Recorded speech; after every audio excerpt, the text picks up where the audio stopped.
Hey guys, Wade Paikin with The Build Show, filling in for Matt Reisinger. Today we're in Barrington, Rhode Island. It's actually a town that I just recently moved to. We're at a project site here just down the street from my personal house where I have an architect buddy who's a senior associate at a local firm here in Barrington, building his own super cool house with some super cool details, and he's also the GC. So today we want to talk about being the GC for the project, some takeaways and some lessons. Let's head inside and meet Dave.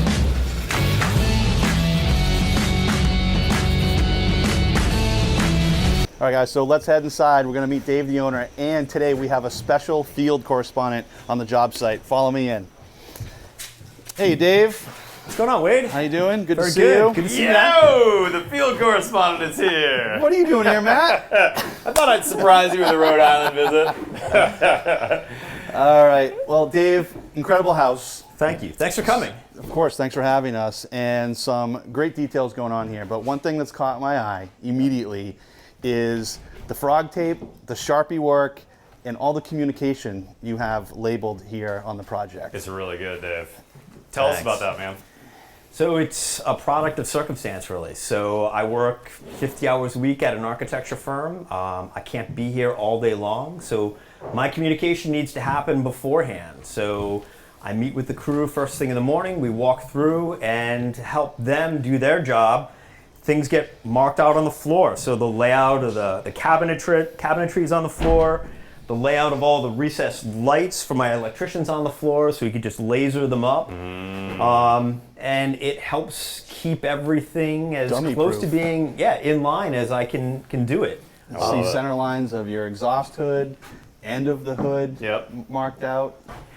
We've got the borders here today. Any place where we're not going to do wallboard is clearly labeled no board. So, hopefully we don't end up with board where we don't want it. And Dave, I hadn't used this before. Are you using this at all, Wade? This frog tape? We do use frog tape, not for this application, but I might steal this idea from you. Yeah, it's a great idea. I like it because it sticks so well. It's a different color than normal tapes, so it grabs people's attention. It's not blue. Yep. And then tell me about how you decided or how you stumbled upon using this for your cabinet layout. This is what really impresses me, Dave. So I was here one weekend and I was laying out the cabinets based on the existing walls and trying to reconcile what was built versus what was designed. And I got it all kind of laid out and figured it out in my head, and I didn't bring it right to the computer right away. And it was actually a couple weeks later, I ended up back here again, having to refigure it all out. That time, I put down the frog tape, I put all the lines in, I made notes to myself about where fillers were, where adjustments to cabinet sizes were, and then I just had the whole thing captured. In addition, it was great. My wife and kids came out and we could walk through and make sure that the kitchen was going to be what they wanted it to be as well, and they understood what the design was. Yeah, like I'm noticing here, Dave, you've got 18-inch base cabinet right here with your trash. Then you've got your 30-inch sink base, including the center line for the sink, so your plumber also knows where that goes. Then you've got 24-inch dishwasher.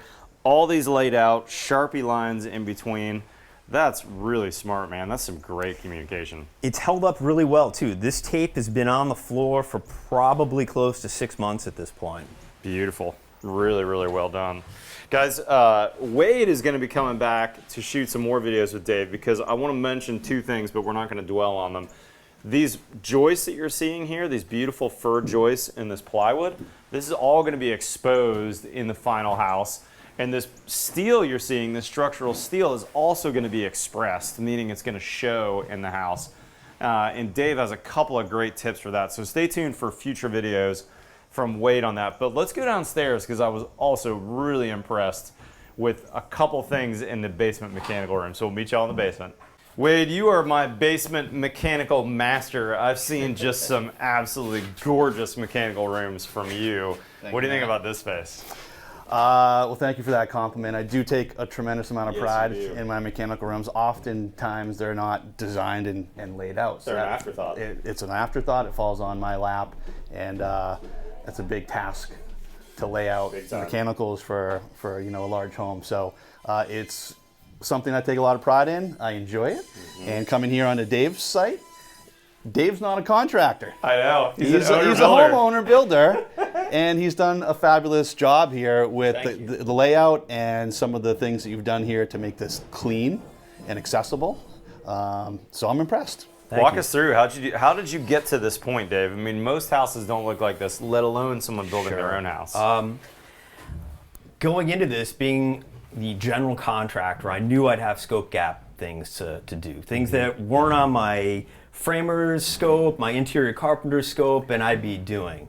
I didn't quite understand or grasp how much I would actually need to do, but this is a good example. So at one point, my plumber and my electrician said, we need a panel. You got to put a panel up. So I went out, I got some BC plywood, we got it all neatly put on the wall, painted up. We spent a lot of time talking about how things got laid out on this wall, what kind of spacing everybody needed to be building code and just to be able to work around their equipment. And that's how we got to where we are. Super smart, Dave. So let me break it down for you guys. What he's got here, BC plywood, spaced off the wall. I actually didn't see how you did that, but you've got this nice gap. Looks like he's got a two pressure pieces treated 2 buys of PT run crosswise. Okay, so he's got it spaced off 3 inches off the wall. Then this is some 3/4 or 1/2 inch material. He pre-painted everything black so that, look, a little oops happened on the job site. A little orange spray foam there, no big deal. You could touch up that later. But what it's getting us is a really crisp connection. Like, look where his black iron gas connection here, no problem, looks beautiful. Where his copper's connected, looks nice and crisp there. Where he's got his tankless water heater, boom, everything looks great there. By the way, cool Leviton panel, never seen this before on a job site.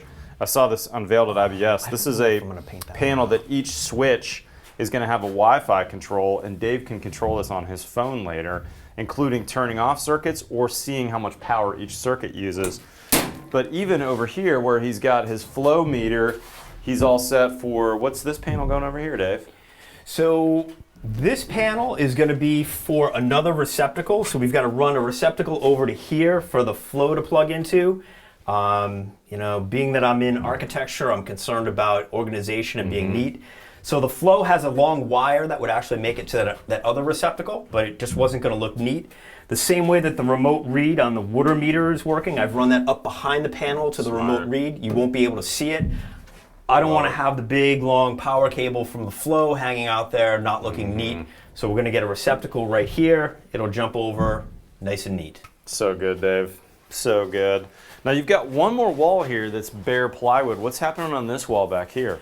So our low voltage panel is on this wall. Okay, that's what this is. That's that panel right there. Gotcha. And nothing else. I've got the plywood up in case we have to mount anything in the future. I kind of like the aesthetic of the plywood personally and the exposed fasteners, so I spent a little time just making sure all the screws are in about the same location. Nice pencil level mark. I love it, man. Nice job.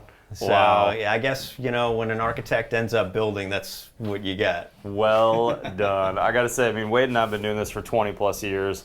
We do a lot of these things kind of automatically on our job sites, and frankly, a lot of times it's not me, it's my project managers. But we've trained our subs. But this idea of scope gap, if you're building your own house, if you're a new GC, it's something you really got to think about, right? Because who does this? Is this in the electrician's scope? Yep. You know, he comes with a bare concrete wall. What do you do? How do I mount my panel? Is it in the framer's scope? Any other thoughts on how to figure that out? What happens is you wake up at 5 o'clock in the morning and sit straight up in bed and go, we don't have a panel for the electrician to mount his panel to. Yep. And that's how it happens. And hopefully you have that thought a couple days in advance and you're not here at 6 o'clock in the morning, which happens sometimes, making sure things are prepared. And again, that goes back to what we were talking about earlier, communications. You've got to have it all nice, neat, and tidy because I work a full-time job. I'm not here all day long. But the two things that I just want to compliment you on, and we'll close out the video. Great communication by Dave between the frog tape. Also saw a job communication board when I walked in, first aid kit, all the other checklists like we have on the door here, and then also pre-planning and thinking about this. You've done a great job between that scope gap issue and the communication issue. Thank you very much. You're building a really good house here, man. I'm very, very impressed. I'm happy I'm impressing you. And if you're a young builder, like I said, or somebody thinking about building your own house, these are the things you need to think about ahead of time. Hopefully you learned something from our job site visit to Dave. Check out this, guys. This is a owner architect building his own house, and look at the level of communication between, hey, no sheetrock on this wall, right? There's going to be some cabinets and countertops and a backsplash, so no rock needed. He's got upper cabinets going in, no sheetrock there as well. But look, he laid out so that later, if the upper cabinets get installed and he's not here, he's sketched out, there's my plumbing vent, there's my electrical running, there's more electrical, and there's a gas line, so don't penetrate those. And then, 20 years from now, if these cabinets come off the wall, you also know where not to screw. What a really smart idea. I love the communication. This is Dave. I'll make sure I tag him here. Very impressive, Dave. Great, great job. You don't normally see this level of organization on a job. Guys, if you don't know Wade, follow him on Instagram and go check out his videos on Build Show Network. Incredible builder. We're so privileged to have him shooting videos on his jobs. We're spending the next day or two together, so we got a couple more videos coming up. Look forward to those videos. I'll put a link to Dave and his Instagram and Wade's in the description below. If you're not currently a subscriber, hit that subscribe button. We've got new content every Tuesday and every Friday. Follow me on Twitter or Instagram. Otherwise, I'll see you next time on The Build Show.